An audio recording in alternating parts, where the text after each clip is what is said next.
Hello, how are you? If we haven't met before, I just want to introduce myself. My name is Dr. Karen Trainer, and I am a veterinary pathologist at Innovative Vet Path, and I specialize in dermatopathology. So I'd like to share with you a fun case today that I thought was very interesting and unusual. I haven't seen it in quite some time. So let's get started.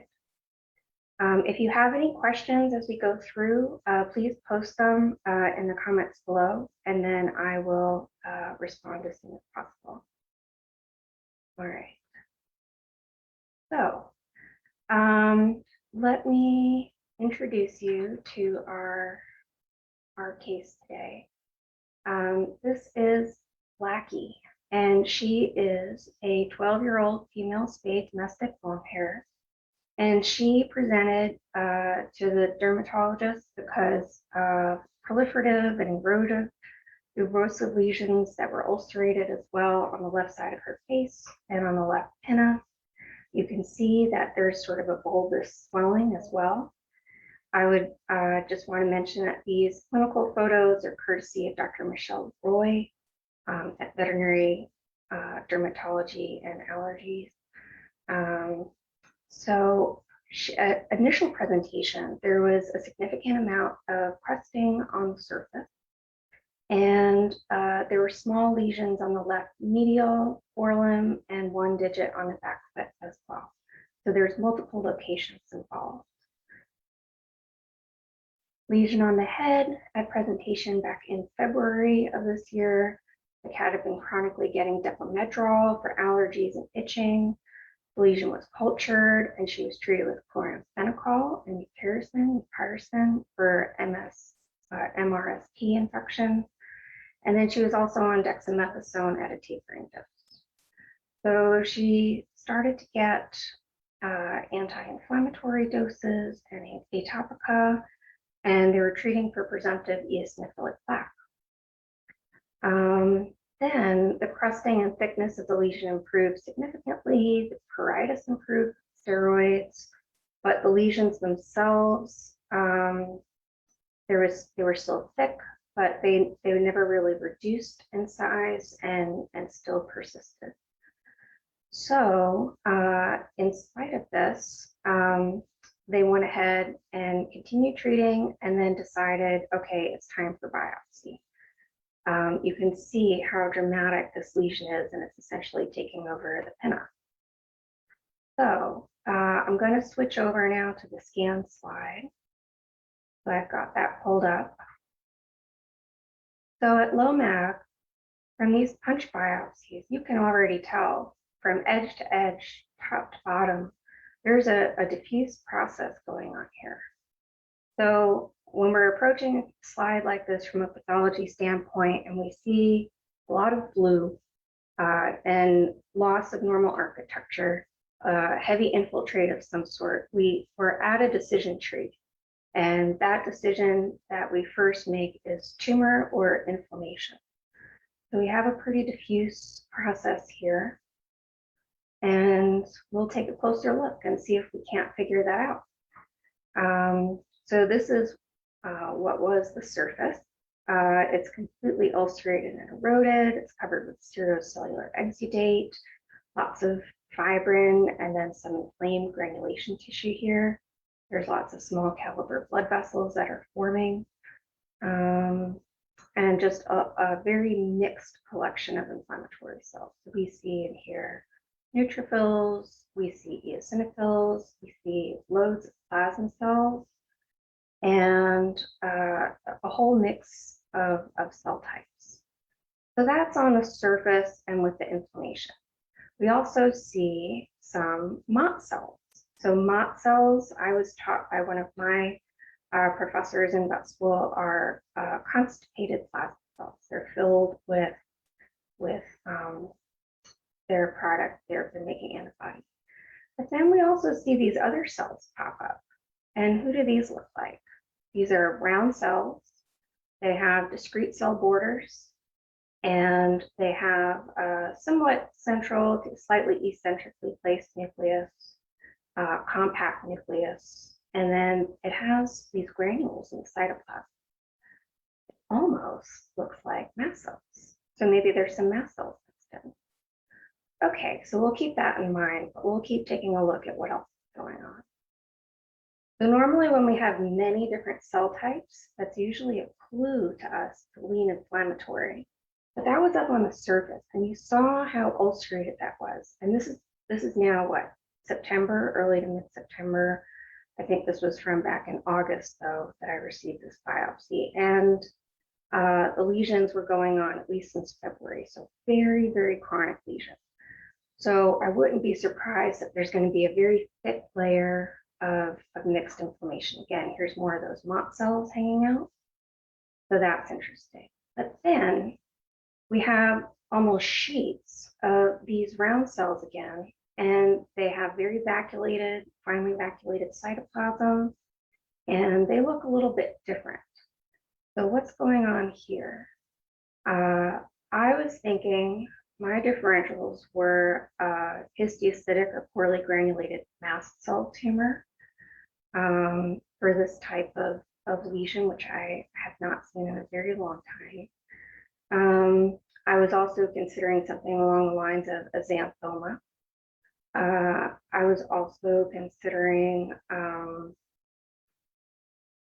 any sort of infectious process or something along the lines of perhaps a granular cell tumor or any other histiocytic process.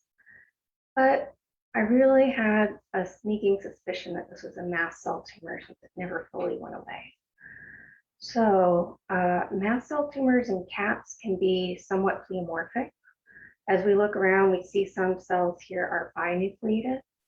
And we do, as we're cruising around, you can see eosinophils that are popping up here and there, a couple of neutrophils. But mostly this round cell population with very vacuolated cytoplasm. That's the primary feature here. And it goes very deep. And then what's interesting about this is the plasma cells that are percolating throughout, and the occasional MOT cells, and then some of the eosinophils. So I think that's certainly feeding into all of this. What I thought was most interesting was how unilateral the lesions were, and that's part of what pushed me away from considering a xanthoma, especially since there was some response to the anti-inflammatory medications in this cat. And please correct me if you have if I'm wrong or if you have a different interpretation. This didn't seem quite the classic presentation for xanthoma. It didn't have quite that look to it. But honestly, I've not really seen any in person. So take that with a big grain of salt. But really mixed inflammatory cell infiltrate, lots of plasma cells, MOT cells, lymphocytes. My suspicion was that this was a neoplastic process. So how to sort this out? I'll show you what we did next. So going back, we can just take a closer look and see that there is, this infiltrate with plasma cells and lymphocytes, and some eosinophils hanging out here, within this mixture. But when I took a closer look, it looked to me predominantly like it was this cell type, this vacuolated cell type. And you could think, well, what if they were cetocytes? And that's an excellent thought. I didn't see any basal cells go along with them, and I didn't see any serous response or any formation of distinct sebaceous globules. So that didn't quite fit. But I did some special stains. So this particular stain is a T blue, a toluidine blue, and this one's very good for mast cells. And from my understanding and my reading of the literature, and again, if you have a different opinion, I'd really like to hear it. My understanding, though, is that if you do a T blue on a slide where you're torn between histiocytic mast cell tumor, histiocytic, atypical, really granulated mast cell tumor in a cat, and your other differential is, say, xanthoma, you would not expect to see mast cells, or certainly not in this number in a xanthoma. So that's part of what I relied on to make that differentiation.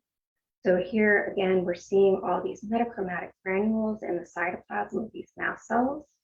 Not all of them are lighting up, which I found disappointing, but we've got a binucleated one. But that is my understanding that that's part of the nature of this lesion, is that they are really granulated. And so then one other stain that I tried, and this one didn't work quite as well, but I had asked for, excuse me, this was the Giemsa, and then this is the Alcian blue. So the Alcian blue, this was done at a pH of 2.5, and this will also stain granules from mast cells.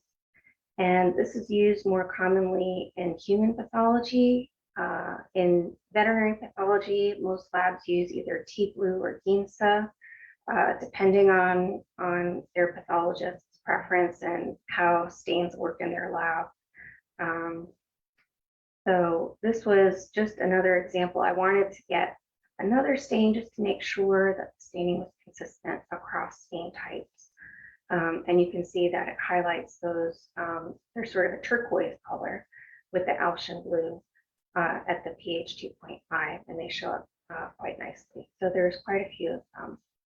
So I just thought this was a very interesting and unusual case. The next step, if desired, would be to pursue immunohistochemistry staining. And I would go for c-KIT or CD117, although I hear that you could do markers for histiocytic cells or IgA1, and that might turn out to be positive as well. I think one of our members posted a case of that recently. So I just wanted to share this with you because I thought it was a fun and interesting case, and I'd love to hear your thoughts. And I also would like to open the floor if anyone else has any cases that you'd like to share. Please reach out to me, and I'd love for you to join me or to present, have you present one of your cases here at VDPF Rounds, because I think it would be fun. All right, well, that's all I've got for you today, and I hope you have a great weekend. All right, see you next time.